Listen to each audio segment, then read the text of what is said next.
Breakfast Live Online for Wednesday, February 16th, 2022.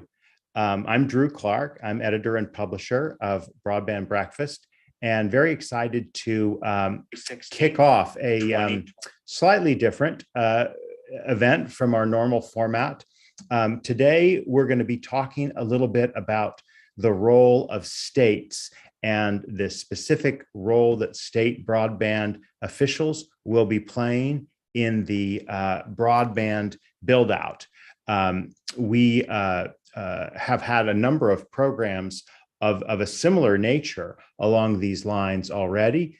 For example, we had an event on December 22nd focused on broadband mapping and fixing broadband mapping. And we heard from several people involved in that field, and the issue of state broadband capacity and state broadband maps was certainly a part.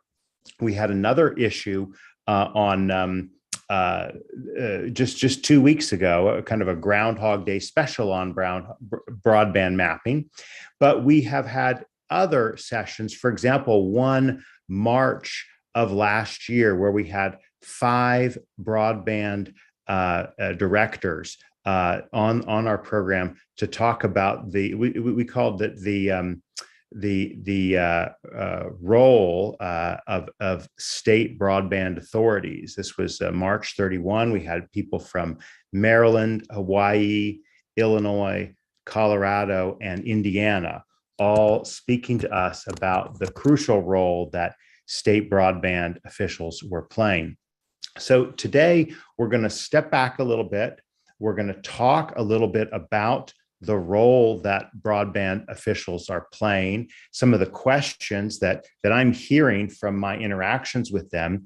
And we will have at least one, maybe more than one, broadband officials with us here on the conversation today. But rather than focusing on that just yet, I want to, again, lay out a little bit more of the reason why we're focused on this topic and why it is so central to understanding the rollout of both the American Rescue Plan Act and the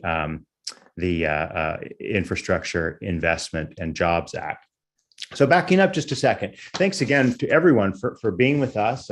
We've got a great turnout on this day. This is in Washington, D.C., at least, this is getting close to the spring. And this is my favorite time of the year, which some people find hard to believe, winter or late winter. But no, it's because spring is in the air. And this Wednesday at 12 noon Eastern time is my favorite time of the week, except for my Sunday morning worship services, because this time right now gives this community, of which obviously I'm quite engaged, and you all are quite engaged, a chance to connect on different aspects of what you're doing that will help advance higher capacity broadband.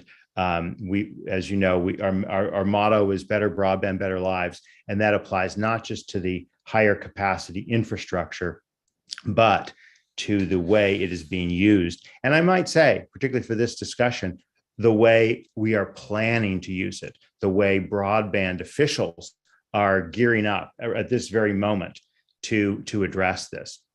So again, before we kind of turn to that, I want to just back up a bit and share a little bit about Broadband Breakfast, who we are, some of the partners we work with, and why that's particularly applicable to this discussion that we're having here today. So I'm going to go ahead and share my screen, if you don't mind.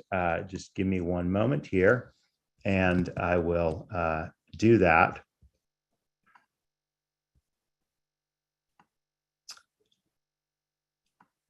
All right, so I am sharing my screen and just logging out of the profile. I was a little tricky with multiple windows on one screen. This, of course, is Broadband Breakfast, the website that you all know by being here. The homepage changes every single day because we are posting stories constantly about the news focused on broadband infrastructure and broadband impact. And so again, this is constantly evolving and changing. I want to just share a little bit about our team. So we are a media community. We are focused on bringing you the news and resources about broadband capacity. You may have had interactions with, if not myself, our deputy editor, Sarah Sterland, who's leading up our work with Broadband.money, or Ahmed, who's or any of our reporters on the site. You can obviously, I'll find this on broadbandbreakfast.com/about. Okay, and so this is just a tour of our reporters and all of the articles that they have written on the site. We have pages for reporters who are no longer with us too, because we do bring a lot of young reporters in to work and focus on the topics that we care about. But I wanted to share this because, if you are with a state, we want to be talking with you, right? Or if you are working with the state, we want to be interacting with you so that you have the benefit of getting your story out to our community. I mentioned just a bit at the top about what we cover. This is really a kind of a cheat sheet for what we're covering. We cover broadband infrastructure, which includes the mapping and the planning, which includes topics ranging from open access to fiber to wireless. We also cover broadband's impact, and this includes digital inclusion, education, health, net neutrality, privacy, telecommuting, and so forth. And we cover big tech, right? We had a very interesting discussion last week at Clyde's of Gallery Place. It was one of our hybrid events. We call those Broadband Breakfast for Lunch. Clyde's of Gallery Place, the second Wednesday of each month, and we focused on cryptocurrency. And so these are some of the topics we focus on in that area. You all know, of course, about our Broadband Breakfast Live Online. This is the page to go to. We haven't updated. We will later today with our next 3 events. This is the living page for all of our upcoming events, but you can also see all of our prior events. And these prior events are listed here. Looks like I'm only streaming portions of what I'm on. I'm just noticing now. So forgive me if you're watching on one of those channels and didn't see that, but I have transitioned over to the page for our Broadband Breakfast Live Online archives. And you know what? It looks like it's sharing the wrong screen. So this is always a challenge with Zoom. But let's go ahead and see if that affects the screen sharing that I am sharing with you now. Okay, so presuming it's fixed, which it looks like it is, I'm going to now focus in on these events that we have spoken about, and I want to now turn to showing you just a little bit about the work we're doing with our partners and sponsors. We are grateful for them. We couldn't do the work we're doing without them. They include Utopia Fiber, Lit Communities, Broadband.money. I'll be speaking a little bit more about Broadband Money just now. Broadband Now, Powerhouse Management, Lightbox, Samsung Electronics America, Render Networks, Positron Access, and the California Emerging Technology Fund. So we appreciate the work that we're able to do and the work that our sponsors do separately and apart from that. Now, I said a little bit earlier that I was going to share a little bit about our partner, Broadband.money. And we're doing a lot of work with Broadband.money in terms of resources and tools. This is the front page for the Broadband.money portal. For those of you who are not familiar with it, we encourage you to sign up. It's free. It's a way to discover and win broadband grants. And this is what I wanted to focus on, is the resources here, the State Broadband Office Directory. So this is mostly complete, not 100%. So I'm not going to click on every state because not every state is completely in there, but it is mostly populated. So just for example, have had the great privilege of working in Illinois. This was in what I sometimes refer to as broadband state broadband office 1.0 before the current round, if you will. And now, obviously, there's a much better 2.0 or 3.0 office, and this, of course, is led by Matt Schmidt, who's the director and chair of the Illinois Broadband Advisory Council. We have assembled here information, including contact information of all of the state broadband officials, plus a little short narrative about some of the activities of each state and what they've been doing. And this is an ongoing process. It's being updated literally as we speak. So, for example, on the discuss section of broadband, individual news items about a particular state, okay? And this is, again, frequently updated with lots of information, constantly enabling you who are concerned about activities in a particular state to be appraised of what we're covering and to join the community and post items in this very community, right? So, for example, we just yesterday posted about Illinois Broadband Office partnering with a nonprofit to boost access to computers. We have, again, legacy stories and items that are part of this collection of information. So what I wanted to share with you was this. I also wanted to, I'm going to stop my screen share here. Thanks for bearing with me. It's never pretty to share one's screen and sometimes make mistakes, but I'm glad that we could talk a little bit about that resource, because that's part of the work we're doing to help inform and connect. And this, of course, this session, Broadband Breakfast Live Online, is another section. Today, we're going to talk a little bit more about some of the activity going on in the states. Now, I have my own kind of mental checklist of states that I wanted to bring up. One more resource I just want to share that's come to my attention this morning is a report that was just issued. I've just skimmed this. I haven't had a chance to read it thoroughly, but this is a report. I'll go ahead and share my screen once more. Hopefully I get the hang of this a little bit better this time. This is a handbook for the effective administration of state and local broadband programs. It's by Paul Garnett and David Johnson at the Vernonberg Group Consultancy, and just dated 2 days ago.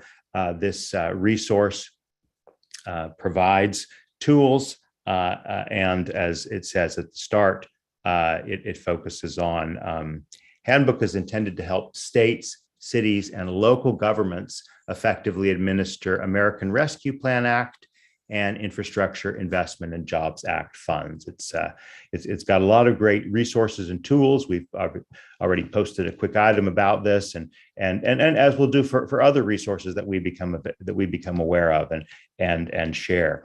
And the last thing I want to share with the group before we introduce one of our guests who will talk a little bit about the state program that she's involved in is for if you are a state official, and I do see many of you here in the room here, thank you for being a part of this discussion. We would invite you to join us at a once a month meeting that we have for state broadband leaders. Again, it's focused on helping you all in the states as state broadband leaders have the tools and the access you need. This is on the broadband.money platform. So I should have been in contact with you, probably sent you more emails than you've wanted, but if you haven't gotten one or are aware of a state broadband official that would like to make sure to be invited to this, we hold them on the fourth Tuesday of each month at 2 p.m. Eastern time, and we'll be doing another one next Tuesday, February 22nd.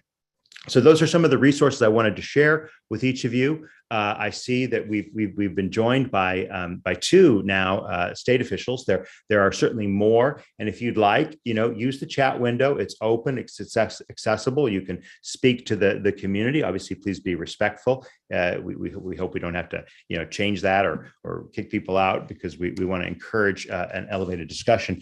But we do have here with us today. I'm going to go ahead and switch my view to gallery view for Rebecca Dilg, who is the head of the Utah Broadband Office, and Eric Forsch, who is the head of the Idaho Broadband Office. I've known Rebecca for some years, but Eric I met more recently at a National Governors Association event, I believe it was.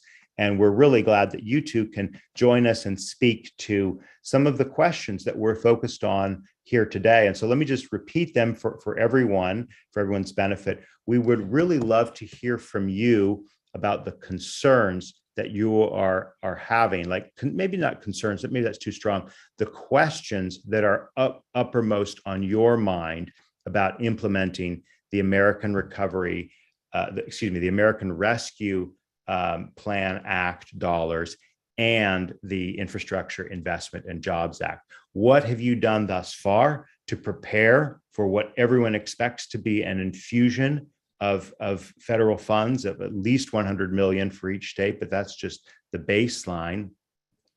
But really, how are you going about the next stages of your plans for making use of these broadband funds? Let's start with you, Rebecca. Thanks for being with us, and feel free to say anything more you'd like about yourself or the Utah Broadband Office. Okay, thanks, Drew. I'll try not to bore everyone. I feel like I've shared this story so many times, but I am the director of the Utah Broadband Center as of July 1 of last year. I actually worked in the broadband office part-time and I managed it it's been almost 4 years now. The state had a center for a number of years, and then about 4 years ago, they defunded it. Interestingly enough, but they still had a broadband advisory council. We have some robust broadband availability maps, and they just needed those maintained. And then anything that was broadband related to take care of those concerns that the state could handle. Obviously, we know how things happened during COVID and it all blew up. And so there's many states that either did not have an established center or office, or there was a leader, like in my case, that was doing it part-time. I've been attending the State Broadband Leader Network meetings, attended Broadband Breakfast, gone to all these resources over the years trying to learn everything myself. So I feel like in the beginning, I certainly was no expert. I didn't even understand broadband completely. I feel like I am now more of that expert. Now that we've got this funding coming, it's been very, very helpful to attend these type of meetings. I've learned so much from other state broadband leaders, agencies. We attend Shelby, and I've learned so much from that organization. It's just been super valuable for us as leaders and what we are needing to do. When it comes to the funds that are coming down, it's been reassuring to know from the NTIA and the U.S. Treasury that they're not just going to give us the heavy hand and say, you better do it right or else, but they are here to help us. And we're counting on that. We are really counting on that, and we'll need that. We've had some presentations talking about staffing and some recommendations of what we need there. Fortunately for the state of Utah, we have had already have these maps. We were one of the first of 8 states to participate with MBAM, the National Broadband Availability Maps, because we already do have a very robust map, and it's going to be improved. So we also recently partnered with, I was able to fund GeoPartners.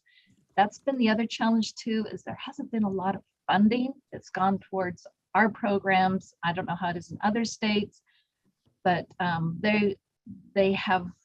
it has been kind of a step-by-step process. Last year, like I said, they finally funded this office, and they gave me just enough of the Arpa funds to pay for the software subscription with GeoPartners. So now we are going to do a speed test campaign. We're getting ready to launch that. That's been kind of a heavy lift to get this all organized and trying to see how we can get the word out statewide. but we are going to use this to add to our broadband availability maps, which are provided. It's submissions by the providers. It's based on what they are saying their coverage is and what their maximum advertised speeds are and things like this. So we're hoping with the speed test, it won't replace it by any means. It will just help tell the story. It'll help clarify or help show, is it what is proposed that's there. Both of them are subjective, so it's not that we would rely on one more than another, but it's important to understand that it's both together. And then the other thing we're working, our legislative session is in session right now. A bill was just introduced yesterday to set up a mechanism to funnel the IIJA dollars, and it would have an oversight committee, a couple of senators, a couple of representatives, about 4 public agencies. This is what's proposed. I'm not saying it's happening yet. And the Utah Broadband Center would organize all of this. So looks like right now I would be a non-voting member. I might fight that a little bit, we'll see. And the other agencies are all voting members. Working with the Governor's Office of Planning and Budget, this has been a great asset for us where they have helped applying for this grant fund. We haven't had to do that from our office. They've done this for us and will help us with our reporting, which is a scary thought, how to do that reporting after the fact, especially if we use it for planning. I understand that, if we hire somebody where there's a lot of requirements of coding and what job are they doing at this time of the day. Our Department of Transportation has a fiber optics manager, Lynn Yoakum. She's great. She's been doing this for 20 years and helping to get fiber optics in our interstate and state highways. They have engineering contracts. They received a lot of the Arpa funds, and we're able to rely on this department as well to verify engineering. And then the other thing we did this year and the legislature established was our very first state grant program. We have never had that in the state of Utah before. And I know many states have done them for years. In the past, our Utah Education Telehealth Network has applied for E-rate grants. Many of our rural providers have applied for the Reconnect grant, the Connect America Fund, so have been successful in that way, but we now have a state grant. I set that up. We just sent out a press release yesterday announcing those that were awarded, and it was for 9.8 million for that grant. 10 million less my software subscription to GeoPartners. So can I ask you a question, Rebecca? So could you speak to, you've referred a couple times to this process of using the funds from the American Rescue Plan Act, ARPA, for broadband and whether it's for tools and resources that you need or otherwise. Could you address that a little bit more specifically? Like how have you used that? What kind of questions do you have about that? But really kind of fundamentally, and by the way, it's wonderful to get the perspective of an individual state and what you're struggling with. And, your legislature, which is in session, obviously 45-day session, that's ironclad. They don't go beyond 45 days ever in Utah. But what are some of the ways that you are hoping the legislature will adapt so that you can do things with ARPA funds for the broader broadband build out, Rebecca? Okay, so the ARPA funds, that is what we used our 10 million we received for this grant program. So I like the way the state has done this because it's not been a fire hydrant. Has been steps. It's like, let's set up the center. Let's start with the grant program. Let's not give it too much, but let's give it enough, so that we can set the mechanism in place and we can get things working. And that's how I have felt this has been very helpful. As I said before, UDOT has already for 20 years been installing fiber optics. A lot of the ARPA funds went to UDOT to put in the backbone. They connected many of the rural communities. They received 30 million last year. The Capital Projects Fund from the ARPA, it's been proposed in the governor's budget to put another 115 million towards that, 20 million to go to the Utah Education Telehealth Network, and 3 million to the Utah Broadband Center. I think that was just kind of like leftover, like what do we do with this pocket change? Let's give it to the Utah Broadband Center. So we'll see what we can do with that. Now, we will then working towards this IIJA, which is the hundreds of millions of dollars. So with that, this is what the legislator is establishing, is this system of an oversight committee, GOPB, our planning and budget oversight, and then it is going to be administered through the Utah Broadband Center. These funds can then be, and it will be approved by this oversight committee, can go to, again, UDOT, can go to UETN, or I'm hoping that there will be a robust grant program, more than 3 million. And our providers are very helpful of that too. There is a lot of areas we still don't have connectivity. Also to keep in mind is this affordability. That's also being addressed with the IIJA. There's a digital inclusion fund. Now our legislators created a position last year. They actually put it, well, let me take that back. It was proposed that they create position. They didn't approve it. The State Board of Education felt it was very, very important to have this position. The state library felt it was important. They created a position in the state libraries for digital inclusion, and it's now being funded by the State Board of Education. It's a pilot program. It's only funded for 2 years. Right. So we're hoping this IIJA will help with that. So again, there are lots of details to sort out, and they are getting sorted out. And it's great to see that there are finally resources available for you to do what you need to do and the responsibilities you've been given. Thank you so much for being with us. Feel free to stay with us, Rebecca. I know you got to leave at some point, but let's turn now to Eric Forsch. Eric, thank you so much for being with us. You're the director of the Idaho Broadband Office. Tell us a little bit about your experience there and your learning curve, and what are some of the issues that are uppermost on your mind right now?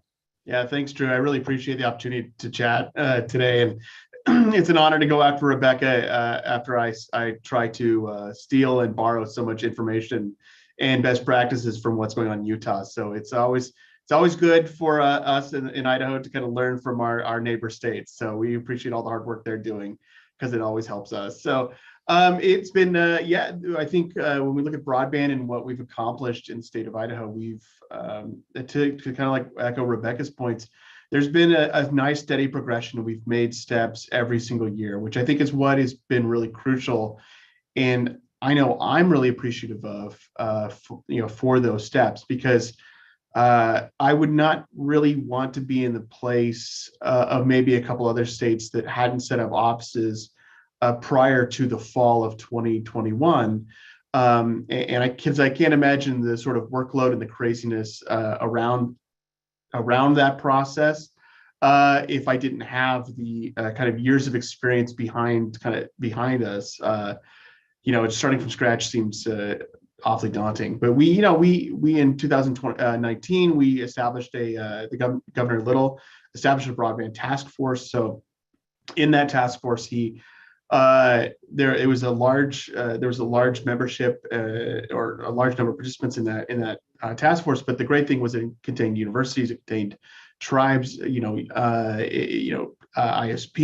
local governments, nonprofits. So there was really a mix across the state for that task force of everyone who's involved in broadband. So that they did a great job. They outlined kind of goals and metrics in creating an office, which is why I'm in the position I'm at now. But the other thing that it really did was it solidified relationships, which was really, really crucial too for the endeavor that we're about to go through in this state. Before that, there wasn't probably as much dialogue in the state between the internet service providers and local communities as there probably should have been. And a lot of communities didn't know what those options were or where to turn to for those options. So really, one of the biggest the things I'm most thankful for is setting up that step and you kind of knitting everyone together and getting everyone to kind of work on a goal and establishing those relationships so we can move faster than we otherwise would have been able to do. So, and then as a state, I think the other things that I've been really appreciative too is that we took $50 million in CARES Act dollars in 2020, and then an additional $10 million in 2021, and connected around in total between those 2 years, around 34,000 households. But that whole process, where we awarded, I think, 83 grants in 2020 and then 13 in 2021. The whole process of doing that scale of grant review really helped us kind of see all the different sorts of scenarios and really helped us educate ourselves and get us caught up to speed on kind of what we should expect from rural communities, what sort of planning and what sort of costs and the various logistics that we need to kind of be thinking about as we're kind of planning and working on broadband infrastructure. And of course, the other thing that's been really fantastic is in 2021, our Idaho legislature established an Idaho Broadband Advisory Board. So sounds like what maybe is being discussed in Utah. Our board is made up of 3 representatives, 3 senators, and 3 governor appointees. So the beauty of that is it really engages the legislature, and we have a much closer connection with the legislature, and they're learning a lot more about broadband infrastructure than I think than they have in the past, and that's a really, really good thing as well, especially as we start working on policy issues. So that's a really exciting thing. And then of course, as we're looking forward, we're just kind of, again, we're trying to figure out staffing needs. So we're working on our staffing plans, figuring out we're going to be using, we want to use some admin dollars from the Capital Projects Fund. So we'll be able to kind of leverage that, assist with some mapping efforts in the state, and just some general, just kind of getting the team initially ready to handle not just Capital Projects Fund, but IIJA down the road, which is going to be probably a bigger lift. But at least the Capital Projects Fund will give us sort of life raft to carry us over to the IIJA. And then the other 2 things I think that, Drew, that I'd mentioned that I'm thinking about that I think are worth talking about is one is, really from for the past 2 years since I started the office or I started my role, I've been working, I have monthly meetings with all the different agencies, state agencies in Idaho. And so we have monthly meetings to talk about broadband projects and really kind of go over what our priorities are and what we're working on. So again, as you're trying to knit together what these other state agencies are doing, especially, you have safety security, you have ITD, you have Department of Ed, these are the sort of different agencies that are involved in broadband. And we all need to kind of make sure that we're kind of rowing in the same direction, how we can kind of collaborate. So that will help us carry forward into IIJA stuff, because now it's a matter of, I need to make sure that my Department of Transportation, when they're doing road projects under IIJA, if there's a trench, we need to make sure that there's conduit and fiber. If my Department of Environmental Quality is going to be doing water projects for a rural community, which they're going to certainly have a lot of money to do so, if they're trenching, I want to make sure there's conduit and fiber in there. What about all the EV projects that are going to be launched across the country? All those are going to need fiber as well. So that kind of making sure that state agencies are also kind of working in concert, especially for a lot of state agencies that maybe aren't as familiar or comfortable with broadband, I think is that's a really interesting thing that kind of has to happen now before we get to that point. And then the last thing I'll just mention is that from a planning perspective too, working with ISPs to kind of start their planning process for the hard to reach or the very remote sort of areas in the state, because you have areas where it's going to require some middle mile to kind of go to these more hard to serve locations, and making sure that because the requirements that we've seen outlined in the IIJA, where you have to, states are going to have to test, they've served all 25.3 areas before you start addressing areas without access to 120, making sure that we kind of get to that, the ISPs are prepared to kind of connect all those locations and they're starting their planning processes now is crucial. So thank you for speaking, Eric, and we've joined now on camera with Mark Goldstein, who I'll introduce in just a moment, from Arizona. Completely unintentional. We have a kind of a whole Western column in line here from Idaho to Utah to Arizona. But while I've still got Rebecca for a few more minutes, hopefully, and this is something, Eric, you spoke about too, I want to just kind of get your thoughts on the time frame here, because this may not be what we want. It's certainly not what I would want in terms of the speed of the IIJA rollout, but it did, everyone's already set their expectations to not really this year, 2022, because A, we're still working through the ARPA funds, and B, well, we got this comment period. The NTIA is not going to come out with rules until May, really, or possibly slipping a month. And then, of course, there's the process that everyone needs to go through for their own state efforts. So I don't know if you're nodding your head, Eric. So yeah. You want to say something to this point about timing? I'll talk. I'll not. I'll let Rebecca add to my comments. But the thing that I've been telling communities, especially counties and cities, is I've been telling them right now that they need to spend their local ARPA dollars first. Especially now that Treasury guidance came out and said you can build in areas without access to 100 symmetrical, reliable 100 symmetrical speeds, which essentially in Idaho is almost everywhere. That like there are pockets throughout the state where we have fiber to the home, but it's definitely not ubiquitous and not universal. So states and cities, if you want to build out in your cities and you want to kind of, and improve those networks, use that funding now, because you have the rules, it's available to you to spend, and start working on those projects. And then to your point, Drew, we have capital projects fund dollars that we want to spend as well, and that process is further along. So you might as well start going through the capital projects fund process now and working on those funds, especially because you have the requirements there are anything less than 120. So for most Idaho cities, they have some high-speed broadband in those larger cities, and I use the term larger very loosely for out west. But most cities have in the downtowns have 120 speeds, or at least the infrastructure to support that. So you could see capital projects fund dollars going into some cities and then right outside.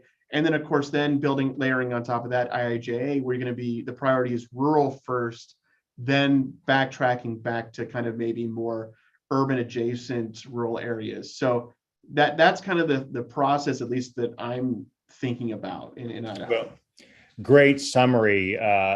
ARPA and Capital Projects Fund and IIJA. Again, we may not want this. I apologize for my dog here. We may not want this, but this is the way things are. I'm going to go on mute, but ask Rebecca to give your thoughts on this question of timing before you have to go, Rebecca.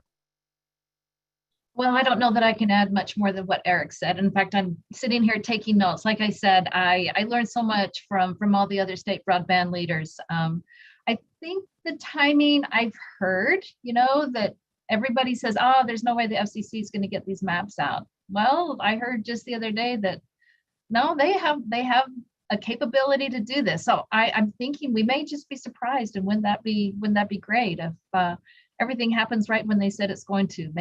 May the NOFO, the maps out in the summer opportunity, right? The NOFO, the Notice of Funds opportunity. You're saying it could all happen right at once, mid-year, May, June, and so you're giving a different view, which is great and optimistic. I just think we need to be ready, right? Yeah, so whatever we're doing, it feels like walking through molasses anyway. Every step, every process we're taking, it just seems to be so slow. So everything we're doing is not a wasted effort.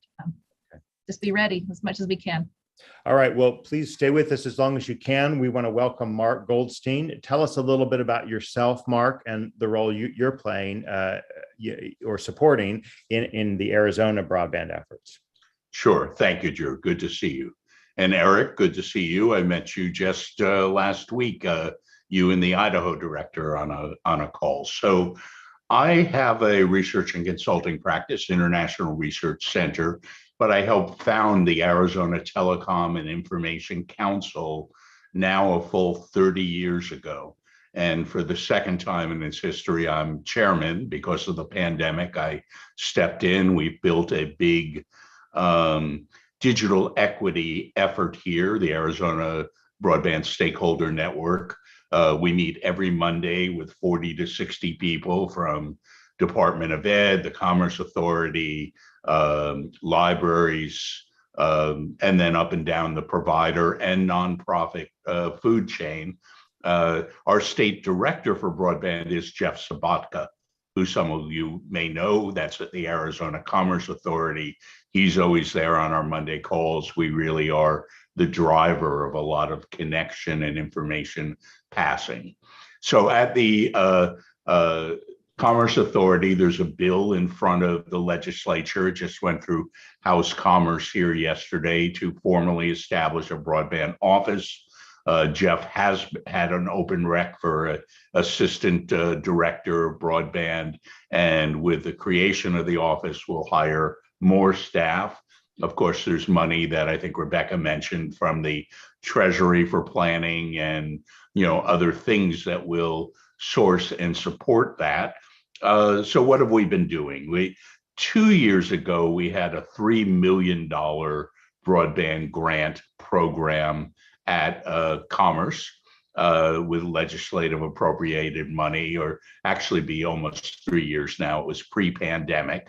And $1 million went to an electric co-op for a fiber to the home project. Out of that 3 million, 4 planning grants. But out of the ARPA money, $100 million was just was committed, but the grant cycle submittals were by January 31. So we just closed submittal, and that was $75 million for the 13 rural counties, $25 million for the 2 urban counties. So perhaps an interesting split there in knowing that the urban Phoenix, Tucson markets still needed help. That program, obviously, it saw about 80 applicants. They were expecting 30 to 40. 80 applications came in. So they're begging for patience. They're not looking at the federal example on slip deadlines. They're being very careful not to say when they will get through that process.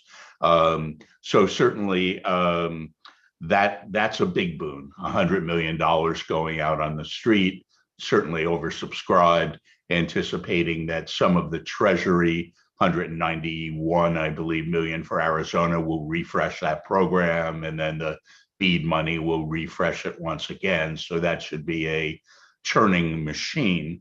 Earlier in the chat I posted, though, we engaged KPMG to do a substantial middle mile strategic study that's considered an addendum to the 2018 state strategic plan. That's still in effect as the overall document. But the middle mile strategy, we've spent about $100 million on extending through the fiber gaps between Flagstaff and Mexico. Nogales, Mexico, ADOT, Department of Transportation, had some elements, but we've passed legislation to essentially make ADOT's infrastructure open access. So they did an RFI looking for concepts about management partners. They've still to enact partnering for the management of the open access. They also have committed and started construction going from Flagstaff to California border, and out of the middle mile study, they will almost certainly now fund going from Flagstaff the other way to New Mexico. So they will complete a trans-state open access corridor there. But the middle mile study goes much deeper.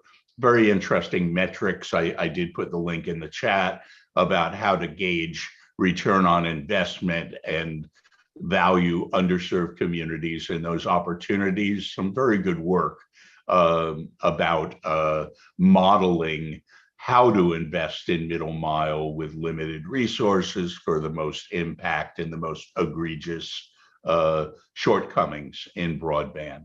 There have been plenty of local and sub-regional ARPA projects.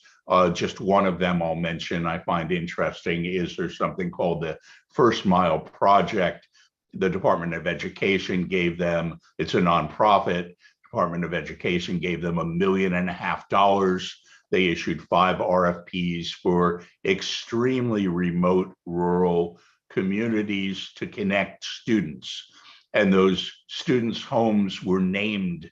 The addresses were all listed in the RFP. Your RFP had to say, I'm going to serve these 60 homes or 100 homes or whatever it was. And so the total across 5 communities is, I think, about 400 or 500 students' homes specifically.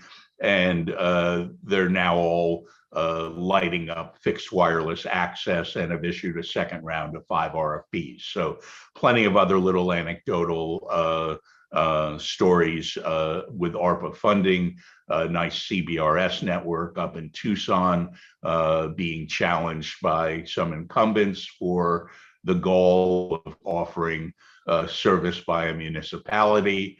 So let me pause there, Drew, see if you have any areas or threads you'd like to pull at or otherwise carry us forward.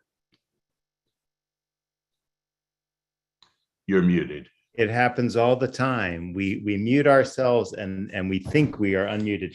No, thank you for that wonderful and quick summary of your situation there. As I said at the start of this, the purpose of this is to kind of put on the table the fact that there are lots of questions that are still being addressed. We've had a great snapshot from 3 states all out in the West, Idaho, Utah, and Arizona. I wanted to highlight another kind of thread for the discussion. Thank you so much for being with us, Rebecca. We understand you've got another meeting on the Affordable Connectivity Program. You take care. We'll stick around for another 12 minutes. I wanted to highlight for the rest of our participants, obviously the National Telecommunications of the Commerce Department is responsible for administering this program, the IIJA program and the Broadband Equity Access and Deployment Program, which is effectively the bulk of those funds. And they have initiated a comment process to take comments. We at Broadband Breakfast have been reviewing those and doing some reporting, and we'll continue to come out with some more stuff. I did notice that several states had put forth some comments, and one of them was the state of Arizona. And let me just go ahead and share this through the window. Again, I'll make everything that is shared here available on the page for this event afterwards. So whether you're watching via Zoom or any of the other channels, you can still access those resources. But what I'm sharing now is just the simple document that Arizona put together, and I've looked at a couple of these. So this is not anomalous. The point that Arizona make right here, that the state of Arizona is much closer to our cities, counties, and broadband carriers than federal agencies who do not always understand the local landscape. And again, there's several points here, but summarizing, the state does indicate that NTIA needs to allow states to run competitive grant processes, that maps need to be better. That's kind of a original thought, not. And second and thirdly, there needs to be flexibility around the 20% of an eligible project area unserved at 25 by 3 megabit per second broadband. And that's download speed and upload speed, which is, of course, the very low definition we currently have from the federal government. So again, this is just one of many, many states that commented this proceeding. I'm going to stop the share of this document now, but turn to you, Mark, for a moment. Again, don't know exactly the specifics of the role you play there in working with Jeff, but could you just comment on this general theme of the states being closer and hence the flexibility that the NTIA needs to display towards them as it's writing these final rules? Sure. I didn't work directly on that. I did talk with Jeff as he was preparing it in conversation, but I didn't review drafts, and I actually haven't tickled out that copy from the 580 posted and NTIA received comments, though I did work on 2 of them for commercial entities, clients of mine that did go in. So yes, certainly every state feels they have a unique environment, and in many cases they do, whether it's, vast distances, isolated communities, large tribal populations. Do a lot of work in Alaska, for example, where everything outside of the major cities are native villages, right? And so there's an unusual propensity of native interests there. And so I believe the reliance on the 100/20 or 100/100 is a bit of a red herring. Yes, we should all have a gigabit, but where I work, especially in Alaska, some areas of rural Arizona, it just isn't possible to do fiber projects, even fiber backhaul projects, let alone fiber to the premise projects. And we definitely need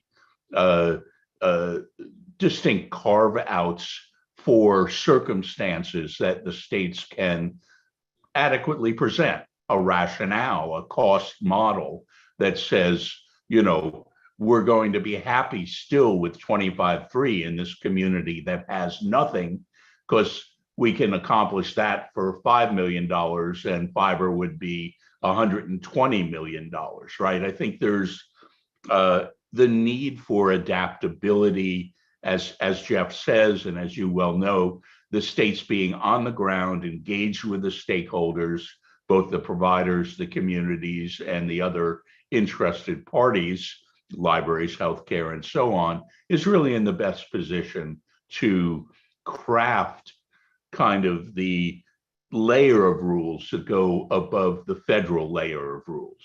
So Okay. the federal layer should be flexible enough to allow people of goodwill and intention at the state level to be adaptable to what they see as their big deficits and their inabilities to do certain things that might be desirable in the whole, but are impractical in the regional sub, analysis. We've got a question here from Arnold Lai. I hope I pronounced that right. Arnold, it's what can local leader processes, projects, state offices are engaged in to prepare for the IIJA funding? Let's hear from Eric and also Mark, if you'd like to weigh in on that question from Arnold about local leaders to help the processes and projects. Yeah, Drew, that's a great point. I as a office currently of one, without local support, you really can't do much of anything. So really ensuring that you have really good local partners. And we certainly leverage our different economic development agencies. We have Idaho Association of Cities and the Association of Counties here in the state. I work closely with those 2 groups, especially helping us just get the word out, and of course working with ISPs to also encourage them to work with the cities. That's been kind of in their communities to kind of start working on plans. The kind of plan development, as I mentioned kind of before, is one of those things where that has been a kind of a challenge for a lot of communities. Like, communities haven't started that sort of planning sort of process where like I was just hearing a story the other day from one of our rural communities, and an ISP reached out to them and was chatting with them, and they realized the community hadn't really even identified what they really want or what their needs actually are. And as with any plan, understanding what your community, what hopes to get out of this, and what the existing challenges might be before you even start talking with like an internet service provider coming up with a plan is really, really important. Mark, did you have any reaction to that question that was asked?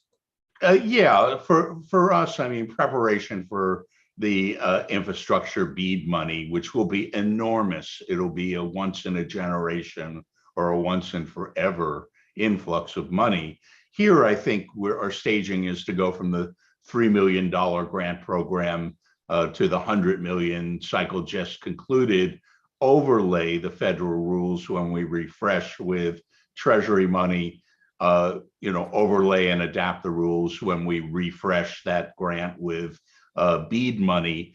But one of the biggest issues we see is compliance, the ability for the state to manage the paperwork and the reporting and the governance issues associated with this kind and this much federal money. So when I talked to Jeff about his open position for an assistant broadband director, he really goes right into the compliance side, right? How tough that's going to be. Now the state gets administrative money or, planning money to fund these, but the compliance side, I think, is a often overlooked, right, at least in advance element that we're preparing for. I think the grant program will refresh and we have the platform for it, but the compliance is a whole new ballgame. Let's jump in, and we got at least two, maybe a quick rapid response here. So Mike Dunn asked earlier, very good question. Rebecca didn't have anything to comment on this, but are the states represented here planning to submit grant plan programs for their respective capital projects funded activities on a rolling basis, or will you wait and consider everything into a single plan to submit to Treasury by the September 24th deadline? Eric, do you have a reaction on that point? Yeah, I certainly do. I think I can't speak too much on this, except that because my Idaho Broadband Advisory Board will be the ultimate, they will be the ultimate decider on how they're going to want to structure some of this, and if they want to break it out into sections in terms of capital projects, if they want to have 2 rounds or 1 round. But I will say, just from what I expect, is that I expect even if we open up 1 round, that will be oversubscribed our allotment of 125 million. I feel very confident that we will get more than $125 million in requests, and likely for good projects that need to be completed, right away. And I will add too, this is why to go back to my point earlier about why I've been telling local governments that they need to start spending their money from their local Arpa funds now, is because the cost for these goods and services that local, like conduit and fiber and equipment and local subcontractors, I don't expect those costs are going to go down. So if there's an angle that can be made by kind of trying to scrounge up, and get it at the right price before it increases, when all the spigots for the IIJA money is turned on at the same time, that may be an advantage to look at and consider.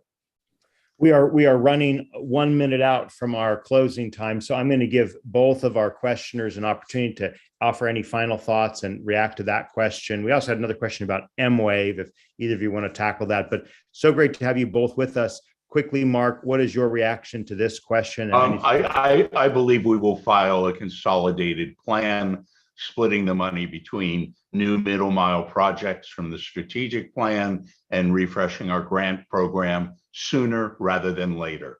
We want that money in play. The sooner we present the full plan, the sooner we have that authorization.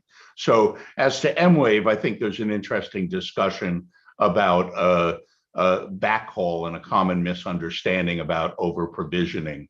When the USDA says 100/20 simultaneous, they tend to have a gross misunderstanding of what simultaneous means. And I'll leave it at that. We don't have time for that discussion here, but maybe that's one we can take up separately. I think even if you have fiber to the premise networks, your backhaul is never provisioned at a 1-to-1 level. And they seem to have trouble with how they're going to deal with that. Well, that will have to be our last word. We'll save this discussion about contention ratios for another subsequent Broadband Breakfast Live Online. We're here every Wednesday at 12 noon Eastern. Thank you for being with us. Next week, we'll be addressing some great topics. Tune back into Broadband Breakfast to see our schedule and to sign up for future events. On behalf of Rebecca Dilg, Eric Forsch, and Mark Goldstein, I'm Drew Clark with Broadband Breakfast. See you next